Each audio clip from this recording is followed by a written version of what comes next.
audio interfaces. People who need this will inevitably fall into one of two categories. The first one is those of you who want to do something, they want to create. I'm talking musicians, streamers, YouTubers, whatever you can think of. It's people that pick up this metal box and say, you know what? This looks like an investment. The second category of people still wants one, but it's more of a convenience or a leisure buy. You want to listen to higher fidelity music, or you simply want to be able to talk with your boys on Discord. If I were to say that an audio interface is the most important piece of gear after your computer, at least as far as audio production goes, you would probably get a little stun-locked by that statement, and maybe you would try to argue that I am exaggerating the benefits of owning an interface. And I wouldn't blame you. Music is a hobby with lots of moving gears, but something to consider is that everything will always pass through one of these in one way or another. If you're completely unfamiliar with audio interfaces, they act as a hub of sorts that lets you plug and control other devices. Microphones, instruments, headphones, speakers, and depending on the interface itself, possibly more. This isn't to say that you absolutely have to own one, but it does open a lot of doors. You surely have seen these big racks of equipment in pro studios. People really like to show them off. Not to say that they have become obsolete since the advent of these, but the cost of entry into this hobby has certainly been lowered. There are, of course, pros and cons for both sides of this equation, and it would be misleading at best to say that every piece of equipment ever created is worthless, now that this China-assembled box is here. But still, let me spell it out for you. This can go a long way. It's a one-size-fits-all solution for home recording, aka people who don't need all the bells and whistles of pro equipment, along with the hefty price tag that those command. The general gist, however, is still here. The main benefits of owning these audio interfaces are, well, one, your other equipment actually works, which is pretty self-explanatory in some ways. You can't really expect your stuff to work if it isn't plugged anywhere. But in some other ways, there are some hidden asterisks in that initial statement that apply to some pieces of equipment. I will talk about phantom power later. Benefit number 2 is your equipment works better than it was without an audio interface. This sounds very similar to the first point, but here's the difference. I'm talking about latency.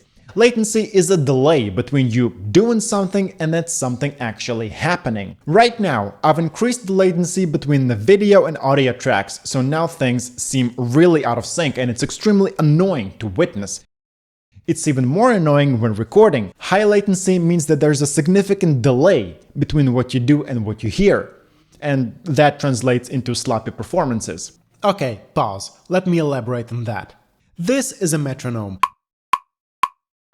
It's playing at a steady rhythm of 120 beats per minute. So I got my headphones, I put the metronome on and tried to mimic the beats as best as I could. This is me playing with low latency using my audio interface.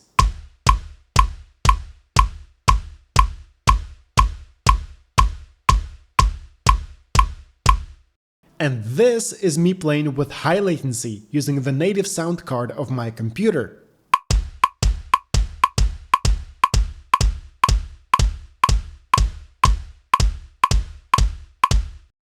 Fun, isn't it?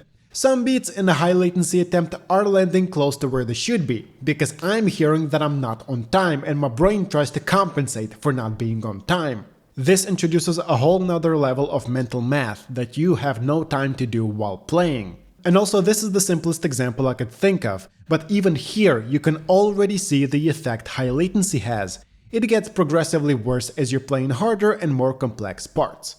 So the lower the latency, the better it is for your mental sanity, and an audio interface will help with that. But you're saying, once I plug everything in here, what next? Next, you grab the nice cable that came with your audio interface and you stick it in your computer. Or at least you hope that your computer has the same type of input. Most consumer interfaces nowadays use USB-C, which is fantastic. Some older ones, such as this one, use USB-B, and some other older ones use FireWire, which is a proprietary Apple connector. It was a good one, but it fell out of our graces over the years. Some older interfaces still have it though. You're going to need an expansion card in that case, one that can support FireWire speeds, which makes it a little bit of a logistical nightmare. FireWire is the better connector compared to USB-B, but it's also the least convenient one. In any case, are you really going to notice a difference aside from very specific use cases? No, so it doesn't really make sense to sweat about the decision all that much. What you can sweat about is everything else that you can plug into your audio interface. Every single unit will come with its own set of inputs and outputs, and choosing the right amount and type to suit your purposes is essential to not be left with an expensive paperweight that you will never use. Also, there is a correlation between the number of inputs and outputs and the final price you're going to have to shell out of your own pocket. So while it is not the only factor contributing to the overall cost of an interface, it's still an important one to keep track of, and you best do it before you buy. And you do have things to choose from. Audio interfaces can have XLR inputs, usually used for microphones. Then there are quarter-inch jacks, also called TRS inputs, also called line inputs, depending on how fancy you're feeling. These are the most common type of connector in audio and can be used for a wide range of hardware, from instruments to speakers to patch bays. That being said, nowadays you're also likely to see the combo of the two, such as what you are seeing here, allowing you to plug either XLR or quarter-inch. But as I mentioned, these quarter-inch connectors are not exclusive to instruments. This is a headphone output, and it uses the exact same type of connector. Plugging your guitar into it will not do much, but it will power your headphones. Some audio interfaces do have 3.5mm jacks instead of, or in addition to quarter-inch, but that's not that common. Quarter-inch is always going to be the preferred type of connector. And while we're talking about outputs, I just have to mention that speakers connect that way as well. However, the number of speaker outs can vary from audio interface to audio interface. So if you do require more than two, you're going to need to be on the lookout for units that do support that configuration. But if you really need more than two speakers, you probably already knew that.